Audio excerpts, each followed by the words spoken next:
Peep the technique.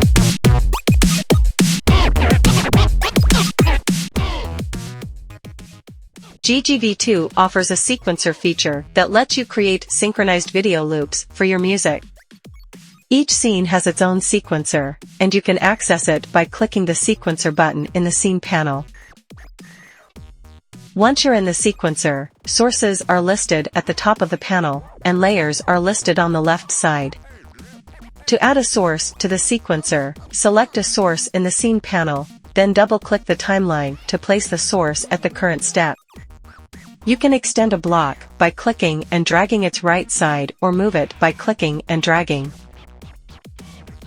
To remove a block, simply click on it and press the delete key or double-click it. You can adjust the length of the sequencer using the length input at the top of the panel. Additionally, change the note resolution and adjust the BPM, beats per minute, to suit your preferences. To start the sequencer, press the space bar or click the play/pause button.